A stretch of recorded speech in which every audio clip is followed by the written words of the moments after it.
ہماری نیت ہو گئی، اب اس نیت کے ہوتے ہی احرام کی پابندیاں شروع. بہت تھوڑی سی پابندیاں، اس کو سمجھ لیتے. احرام کی پابندیاں شروع ہو جاتی ہیں جب بندہ نیت کر لیتا ہے. اب آئیے احرام کی پابندیاں. سلے ہوئے کپڑے پہننا مردوں کے لیے منع ہے. ناخن کاٹنا مرد عورت دونوں کے لیے منع ہے.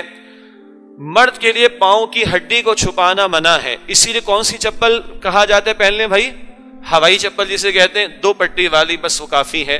احناف کے ہاں مسئلہ یہ ہے، ہم اکثر مسائل احناف فقہ حنفی کے مطابق ہی بیان کر رہے ہیں، اکثر ساتھی اسی کے مطابق ہو کے عمل کرنے والے ہیں. یہاں پر یہ جو ابھرا ہوا حصہ ہے نا، جو ہڈی ہے پیر کی، یہ کھلی رہنی چاہیے. تو سادہ سی بات ہے کہ 2 پٹی والی چپل پہن لیں، مسئلہ ختم.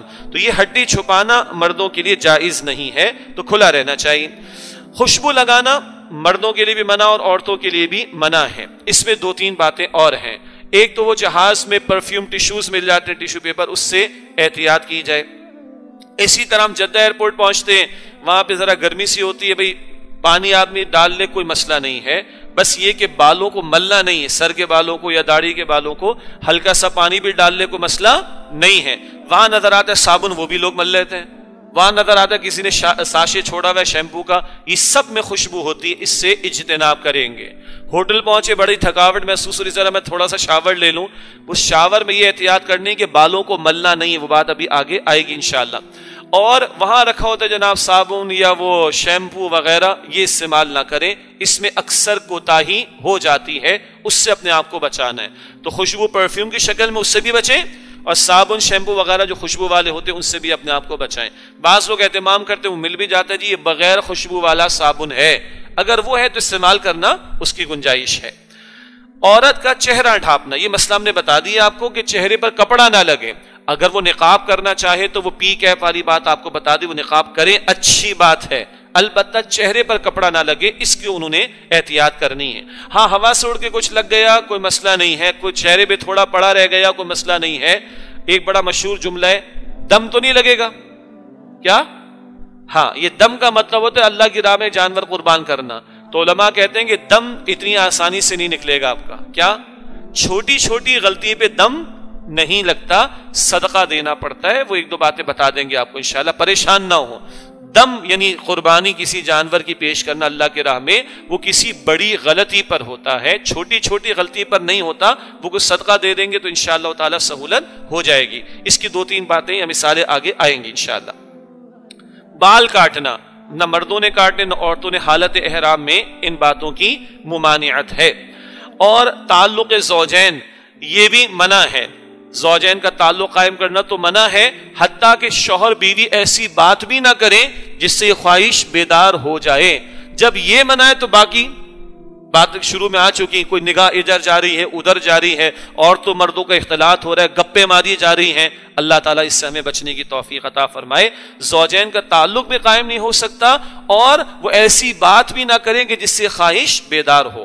اور خشکی کا شکار کرنا، یہ مسئلہ تو اب ہمارے اتنا اہم نہیں ہے، یعنی عملاً پیش کم ہی آتا ہے. البتہ سورۃ المائدہ پڑھیں گے، وہاں تفسیر اس مسئلے کے بارے میں اس دور کے اعتبار سے خاصی آئی ہے. خشکی کا کوئی شکار، اس کو شکار کرنا، اس کی اجازت نہیں ہے. البتہ ہم لوگوں کو یہ مسئلہ پیش نہیں آتا، مگر سورۃ المائدہ میں اس پر کلام ہے، یہاں پر لسٹ کر دیا گیا. یہ موٹی موٹی پابندیاں ہیں حالت احرام میں، یہ بڑی بڑی پابندیاں ہیں حالت احرام میں. عام طور پر انہی کا کوئی معاملہ ہونے کا امکان ہوتا ہے، اس لیے ان کو بیان کیا جاتا ہے.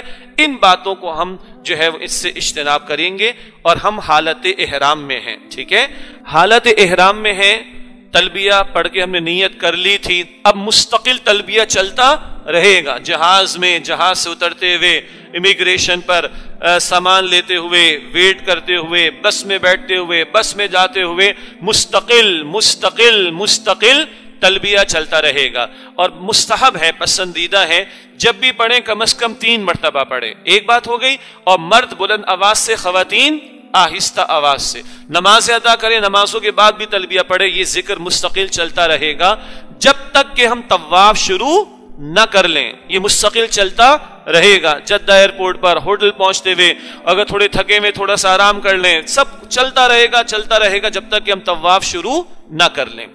جناب ہم لوگ حالت احرام میں ہیں اور اب اس احرام کے حوالے سے دو تین معروف باتیں جو لوگ پوچھتے ہیں، وہ جی میری چادر گندی ہو گئی تو میں کیا کروں؟ بھائی چادر بدل لیجئے.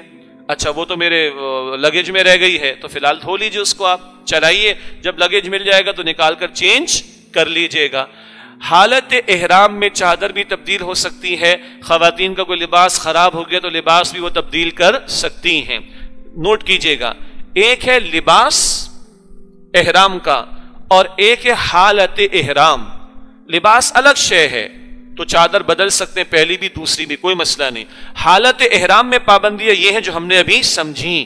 تو کوئی چادر گندی ہو جائے بدل لے، کوئی مسئلہ نہیں ہے. اچھا جی وضو کریں، دو چار بال ہمارے گر گئے، خود سے جو بال گرتے ہیں اس میں کوئی مسئلہ نہیں ہے، سر کے گرے یا داڑھی کے وغیرہ، لیکن جو مل مل کے نکالیں گے اس پہ مسئلہ ہوگا.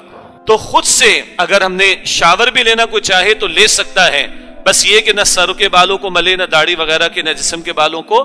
خود سے اگر کوئی بال گر جاتے تو کوئی مسئلہ نہیں، اگر رگڑ رگڑ کے نکالیں گے تو اس پر مسئلہ ہوگا. دو چار بال ہوں تو چھوٹا سا صدقہ، ایک دو درہم اللہ، ایک دو ریال اللہ کی راہ میں دے دیں مثال. اور معاف کیجیے گا، یہ بڑا کب ہوگا معاملہ، کسی ایک عضو کے اچھے خاصے بال اسے رگڑ رگڑ کے نکال ڈالے ہوں. اب یہ تو کوئی نہیں کرے گا نا، یہ کرے گا تو دم لگے گا، جنہیں بڑا صدقہ دینا پڑے گا، تب قربانی ہے اللہ کی راہ میں جو پیش کرنی پڑے گی. تو چھوٹی چھوٹی غلطی پہ صدقہ دینا ہوتا ہے، بڑی غلطی ہو کتابوں میں لکھی ہے تب ہوتا ہے دم کا معاملہ. دم آسانی سے نہیں نکلتا، یہ علماء کا جملہ، لوگ بہت پریشان اس میں ہو جاتے ہیں.